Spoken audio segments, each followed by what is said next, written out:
کہ اس دنیا کی کوئی چیز ہمیشہ نہیں، نہ غم ہمیشہ، نہ خوشی ہمیشہ، نہ صبح ہمیشہ، نہ شام ہمیشہ، نہ دن ہمیشہ رہتا ہے، نہ رات ہمیشہ رہتی ہے۔ ایسے ہی نہ اچھے حالات ہمیشہ رہتے ہیں، نہ مصیبتیں ہمیشہ رہتی ہیں۔ اب اسلام نے ہمیں ہر حال میں سکھایا ہے، تعلیم دی ہے کہ اس حال کو کیسے فیس کرنا ہے۔ خوشی کے حالات ہو تو کیا کرنا ہے، غم ہو تو کیا کرنا ہے، مصیبتیں آئیں تو کیا کرنا ہے، پریشانی آئی تو کیا کرنا ہے۔ مصیبتیں آنی ہیں، ایسا نہیں، وہ تو جنت ہے کہ جنت میں کوئی پریشانی نہیں، کوئی مصیبت نہیں، کوئی بیماری نہیں، بڑھاپا نہیں، کمزوری نہیں، بدصورتی نہیں۔ جنتیوں کو کہا جائے گا کہ تم ہمیشہ رہو، ان لکم ان تصحوا فلا تسقموا ابدا، ہمیشہ صحت مند رہو، کبھی بیماری نہیں آئیں گی، ہمیشہ زندہ رہو گے، کبھی موت نہیں آئے گی، ہمیشہ جوان رہو گے، کبھی بڑھاپا نہیں آئے گا۔ وہ جو جنتیوں کے لیے کہ ہمیشہ کی راحت، ہمیشہ کا آرام، ہمیشہ کا سکون، ہمیشہ کا چین، وہ جنت کی صفت ہے، دنیا کی نہیں۔ دنیا میں جہاں راحت ہے وہاں تکلیف بھی ہے، جہاں آسائشیں ہیں وہاں مصیبتیں بھی ہیں۔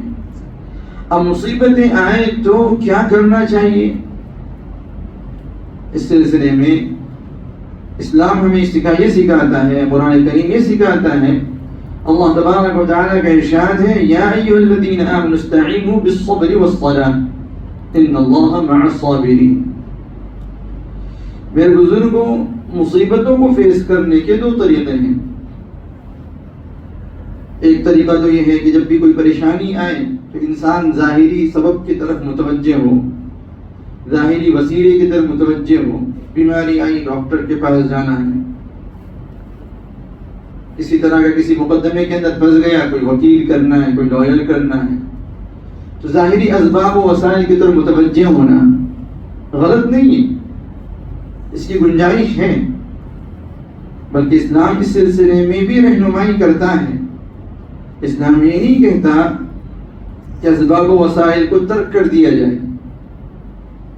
اسلام کی تعلیم تو یہ ہے کہ مصیبتوں کا خالق جو اللہ ہے، اللہ نے ان مصیبتوں کو حل کرنے کے لیے اسباب و وسائل بھی پیدا کیے ہیں۔ اسباب و وسائل بھی اللہ ہی کے پیدا کرتا ہے۔ بھوک لگی ہے تو کھانا کھانا ہے، پیاس لگی ہے تو پانی پینا ہے۔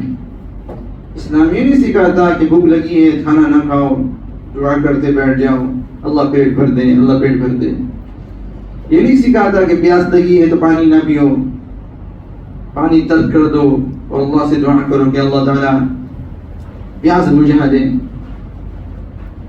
بیماری اگر لاحق ہو گئی تو دوا نہ کرو اور صرف دعا پر اکتفا کرو۔ رسول کریم صلی اللہ علیہ وسلم کا ارشاد ہے، ان اللہ خلق الداء والدواء، کہ بے شک اللہ تبارک و تعالی نے بیماری بھی پیدا کی ہے، دوائیں بھی پیدا کی۔ ایک حدیث میں ہے، ان اللہ انزل الداء والدواء، صحیح ترین حدیث ہے کہ بے شک اللہ تبارک و تعالی نے بیماری بھی اتاری ہے، اس کی دوا بھی اتاری ہے، وَلِكُلِّ دَاءٍ دَوَاءٌ، اور ہر بیماری کے لیے ایک دوا اتاری ہے۔ فَتَدَاوُوا، آپ صلی اللہ علیہ وسلم نے حکم دیا کہ دوا کرو، حکم دیا۔ یہ بھی کہا گیا لا تداووا بالحرام، حرام چیزوں کے ذریعے دوا نہ کرو، دوا کرو۔ دوا کرنے کا رسول کریم صلی اللہ علیہ وسلم نے حکم دیا۔ تو اسباب و وسائل اختیار کرنے کا رسول کریم صلی اللہ علیہ وسلم نے حکم دیا کہ اسباب و وسائل اختیار کیے جائیں، کمانے کے لیے گھر سے باہر نکلا جائے، کمائی کے جائز وسائل ذرائع اختیار کیے جائیں، حرام سے اجتناب کیے جائیں۔ حضرت عمر رضی اللہ عنہ کے زمانے میں حضرت عمر رضی اللہ عنہ نے چند لوگوں کو دیکھا جو اپنے آپ کو متوکلین بولا کرتے تھے، ہم تو بہت توکل کرنے والے ہیں، کھاتے کماتے نہیں تھے، بس لوگوں کی امداد پر گزارا ہوا کرتا تھا۔ حضرت عمر رضی اللہ عنہ نے ان کی پٹائی کر دی، تم متوکلین نہیں ہو، تم تو لوگوں کی نظروں پر، لوگوں کے مالوں پر نظر رکھنے والے ہو۔ تو اسباب کا ترک کرنا اسلام کے اندر پسندیدہ نہیں، ترک وسائل، ترک اسباب اسلام کے اندر پسندیدہ نہیں۔ رسول کریم صلی اللہ علیہ وسلم منصب نبوت پر فائز ہونے کے باوجود، آپ صلی اللہ علیہ وسلم سید الانبیاء ہونے کے باوجود، آپ صلی اللہ علیہ وسلم سے بڑھ کر ایمان تو فرشتوں کا بھی نہیں تھا، آپ صلی اللہ علیہ وسلم سے بڑھ کر ایمان تو فرشتوں کا بھی نہیں تھا، کیونکہ جہاں تک محمد رسول اللہ کی رسائی تھی وہاں تک کسی فرشتے کی بھی رسائی نہیں تھی۔ آپ صلی اللہ علیہ وسلم سے بڑا ایمان والا کون ہو سکتا ہے؟ اس کے باوجود رسول کریم صلی اللہ علیہ وسلم نے اسباب و وسائل اختیار کیے ہیں۔ آپ صلی اللہ علیہ وسلم نے دور کی منزل کی مسافت طے کرنے کے لیے سواریاں، تیز رفتار سواریاں استعمال کی ہیں۔ آپ صلی اللہ علیہ وسلم نے سواریاں استعمال کی ہیں، نقل و حمل کے ذرائع استعمال کیے ہیں، دشمن سے دفاع کے لیے رسول کریم صلی اللہ علیہ وسلم نے ہتھیار استعمال کیے ہیں۔ ایسا نہیں کہ بس دعا پر اکتفا، اللہ کے سامنے ہاتھ پھیلا دیے بس اسی پر اکتفا کیا جائے، نہیں۔ آپ صلی اللہ علیہ وسلم سید الانبیاء ہونے کے باوجود، آپ صلی اللہ علیہ وسلم سب سے بڑے ایمان والے ہونے کے باوجود، آپ صلی اللہ علیہ وسلم نے ہتھیار استعمال کیے ہیں۔ غزوہ بدر کے موقع پر فرشتے میدان میں اتر چکے ہیں، فرشتوں کی مدد آ چکی ہے، اللہ تبارک و تعالی نے فرشتوں کو اتار دیا ہے، تو فرشتوں کے اترنے کے باوجود صحابہ رضی اللہ عنہم میدان کے کونے میں جا کر بیٹھے نہیں تھے، صحابہ رضی اللہ عنہم بھی میدان میں تھے، صحابہ رضی اللہ عنہم بھی میدان میں تھے۔ ہاں بے شک فرق یہ ہے کہ ہمیں حکم ہے کہ ہم اسباب و وسائل اختیار کریں، لیکن اسباب و وسائل پر بھروسہ نہ کریں۔ حکم ہے کہ اسباب و وسائل اختیار کریں، لیکن اسباب و وسائل پر بھروسہ نہ کریں، یہ ہمیں حکم ہے۔ ہمیں کہیں یہ حکم نہیں دیا گیا کہ اسباب و وسائل کو ترک کر دیا جائے۔ جائز اسباب و وسائل کو اختیار نہ کرنا، اپنے آپ کو پریشانی کے اندر ڈالنا، یہ اسلام کے اندر منع ہے، اس کو رہبانیت کہتے ہیں۔ قرآن کریم کے اندر رہبانیت کی مذمت بیان کی گئی، اسباب و وسائل چھوڑ دینا، اسباب و وسائل کو ترک کر دینا، ذرائع کو ترک کر دینا، اس کو رہبانیت کہتے ہیں۔ رسول کریم صلی اللہ علیہ وسلم کا ارشاد ہے لا رہبانیت فی الاسلام، اسلام کے اندر کوئی رہبانیت نہیں ہے۔ قرآن کریم کے اندر رہبانیت کی مذمت بیان کی گئی، فرمایا رہبانیت ابتدعوها، رہبانیت ایسی چیز ہے جو عیسائیوں نے گھڑ لی ہے، عیسائیوں نے گھڑی ہے، بنائی لی، اپنی طرف سے بنا لی، اللہ نے لازم نہیں کی تھی۔ اسلام کے اندر رہبانیت کی کوئی جگہ نہیں، ترک وسائل کی، ترک اسباب کی کوئی جگہ نہیں۔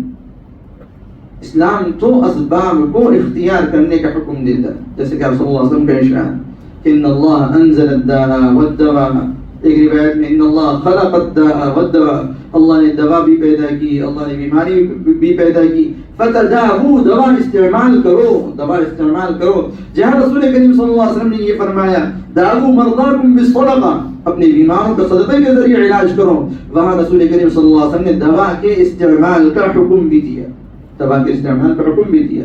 آپ صلی اللہ علیہ وسلم نے کلونجی کے استعمال کا حکم بھی دیا، فرمایا کہ کلونجی میں موت اور بڑھاپے کے علاوہ ہر چیز کی، ہر بیماری کی شفا ہے۔ آپ صلی اللہ علیہ وسلم نے بذات خود استعمال بھی کیے، حالانکہ آپ صلی اللہ علیہ وسلم سے بڑھ کر ایمان والا کون ہو سکتا؟ اس کے باوجود رسول کریم صلی اللہ علیہ وسلم نے دوائیں استعمال کی ہیں، آپ صلی اللہ علیہ وسلم نے غذائیں استعمال کی ہیں۔ صحابہ رضی آپ صلی اللہ علیہ وسلم کی عادت تھی کہ آپ صلی اللہ علیہ وسلم کبھی کبھی صوم وصل رکھ دیا کرتے تھے، صوم وصالی، یعنی روزہ رکھ کر بغیر افطار کیے جو ہے اگلا روزہ شروع کر دینا، افطار کیے بغیر روزہ رکھا، شام میں افطار کیے بغیر جو ہے اگلا روزہ شروع کر دینا۔ آپ صلی اللہ علیہ وسلم کو دیکھ کر صحابہ رضی اللہ عنہم نے بھی اس طرح کا روزہ رکھنا شروع کر دیا۔ آپ صلی اللہ علیہ وسلم نے منع فرمایا کہ نہیں تم اس طرح کا روزہ مت رکھو۔ کہا کہ یا رسول اللہ آپ تو رکھتے ہیں، تو آپ صلی اللہ علیہ وسلم نے ارشاد فرمایا میں اپنے رب کے پاس جو ہے رات گزارتا ہوں، اپنے رب کے حضور میں رات گزارتا ہوں، میرا رب مجھے کھلاتا پلاتا ہے، میرا رب کی جانب سے مجھے کھلایا پلایا جاتا ہے، کھانے پینے کے لیے کوئی ظاہری غذا کی ضرورت تو ہے ہی نہیں، اللہ تعالیٰ قادر ہے کہ بغیر غذا کے بھی جو ہے اللہ تبارک و تعالیٰ جو ہے پیٹ بھر دے۔ تو آپ صلی اللہ علیہ وسلم دوسروں کو منع فرمایا، آپ صلی اللہ علیہ وسلم سے بڑھ کر ایمان والا کوئی نہیں، لیکن اس کے باوجود رسول کریم صلی اللہ علیہ وسلم نے دوائیں استعمال کی ہیں، جو اس بات کی علامت ہے کہ ہمیں جو ہے اسباب کے اختیار کرنے کا حکم دیا گیا، چاہے کتنا ہی گہرا یقین ہو، اللہ تبارک و تعالیٰ سے کتنا ہی مضبوط یقین ہو، اسباب کا استعمال کرنا یہ ایمان کے منافی نہیں ہے۔ ہاں اسباب پر یقین رکھنا کہ میں کھانا کھاؤں گا تو پیٹ بھرے گا، میں پانی پیوں گا تو ہی پیاس بجھے گی، میں دوا استعمال کروں گا تو ہی مجھے شفا ملے گی، یہ ایمان کے خلاف ہے. دوا کھانا ایمان کے خلاف نہیں ہے، دوا استعمال کرنا ایمان کے خلاف نہیں، غذا استعمال کرنا ایمان کے خلاف نہیں، کمائی کے اسباب استعمال کرنا ایمان کے خلاف نہیں ہے، لیکن کمائی کے اسباب ہی کو روزی دینے والا تصور کرنا یہ ایمان کے خلاف، یہ بے وقوفی. آپ کو پانی چاہیے، آپ نل کھولیں، نل سے پانی لیں، کوئی منع نہیں ہے، لیکن اگر آپ کا تصور یہ ہے کہ نل پانی دے رہا ہے تو آپ غلطی کر رہے ہیں. پانی چاہیے، نل کھولیے، نل کھول کر پانی استعمال کریں، منع نہیں ہے، آپ نل کھول کر پانی لے سکتے ہیں. لیکن اگر آپ یہ تصور کرتے ہیں کہ نل پانی دے رہا ہے تو آپ بے وقوف ہیں. ایسے ہی کمانے کے لیے اسباب اختیار کریں، دوا استعمال کریں بیمار ہو جانے کے باوجود، غذا استعمال کریں بھوک پیاس کی حالت میں، لیکن اگر آپ کا تصور یہ ہے، اگر ہمارا تصور یہ ہے کہ میرا کاروبار، میرا بزنس مجھے پالنے والا ہے، تو بے وقوف ہے. استعمال کرنا ہے، بزنس کرنا ہے، تجارت کرنی ہے، دوا استعمال کرنی ہے، لیکن تصور یہ ہونا چاہیے. جیسے انسان جب نل سے پانی لیتا ہے تو اس کا تصور یہ نہیں ہوتا کہ نل پانی دے رہا ہے. ایسے ہی کمائیں، لیکن اس تصور کے ساتھ کہ کمائی یہ میری جو بزنس ہے مجھے نہیں پال رہا، پالنے والی ذات تو اللہ کی ہے. جیسے نل پانی نہیں دے رہا، پانی تو ٹینک سے ٹنکی سے آ رہا ہے. ایسے ہی ہونا چاہیے. پالنے والا اللہ ہے، شفا دینے والا دوا نہیں ہے، شفا دینے والی ذات جو ہے وہ اللہ تبارک و تعالیٰ کی ہے. ایک زمانے میں یورپ کے اندر جب عیسائیت کا غلبہ تھا تو بیماری کی حالت میں دوا استعمال کرنے کو بھی اللہ کی مرضی میں خلل ڈالنے والا سمجھا جاتا تھا. اللہ کی مرضی کے اندر دوا استعمال کرنے کو بھی اللہ کی مرضی میں خلل ڈالنے والا سمجھا جاتا تھا. وہ گندے رہتے تھے، کئی دن نہاتے نہیں تھے، نہانے کو بھی جو ہے ظاہری زیب و زینت اختیار کو بھی جو ہے اللہ سے دور کرنے والی چیزیں سمجھا جاتا تھا. اسلام نے اس طرح کے تمام تصورات باطلہ کو ختم فرمایا، رد کیا. اسلام صفائی ضروری قرار دی، بلکہ صفائی ستھرائی کو ایمان کا جز قرار دیا. دوا استعمال کرنے کا حکم دیا، اسباب استعمال کرنے کا حکم دیا.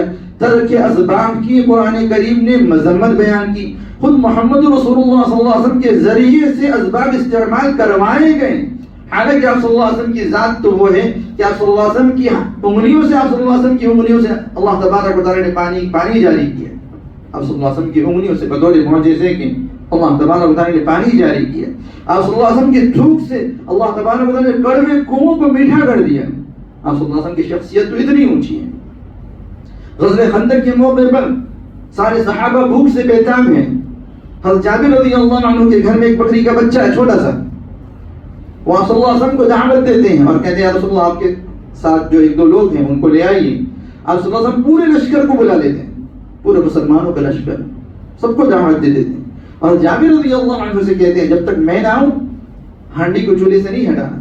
آپ صلی اللہ علیہ وسلم تشریف لاتے ہیں، اپنے ہاتھ سے جو ہے ہانڈی سے جو سالن نکال کر گوشت نکال کر تقسیم فرماتے ہیں. سارا لشکر سیر ہو کے کھا جاتا ہے، پھر بھی ہانڈی کے اندر بچ جاتا ہے. وہ بکری کا بچہ جو چند آدمیوں کے لیے کافی تھا، آپ صلی اللہ علیہ وسلم کی برکت سے اللہ تبارک و تعالیٰ نے صحابوں کے لیے کافی کر دیا. آپ صلی اللہ علیہ وسلم کی شخصیت تو اتنی اونچی ہے. ایک طرف وہیں دوسری طرف رسول کریم صلی اللہ علیہ وسلم بازار سے خریدتے بھی ہیں، بازار سے آپ صلی اللہ علیہ وسلم کے ذریعے خریدوایا بھی گیا. آپ صلی اللہ علیہ وسلم سے تجارت بھی کروائی گئی، آپ صلی اللہ علیہ وسلم سے بکریاں بھی چروائی گئی. یہ تعلیم ہے امت کے لیے کہ امت جو ہے اسباب کو ترک نہ کریں، اسباب کو استعمال کریں. جو لوگ کبھی بھی کسی بھی زمانے کے اندر معتبر علماء نے، معتبر مشائخ نے اسباب چھوڑنے کا امت کو تعلیم نہیں دیا، امت کو سکھایا نہیں، ترک اسباب کی تعلیم نہیں دی معتبر علماء. احادیث کی روشنی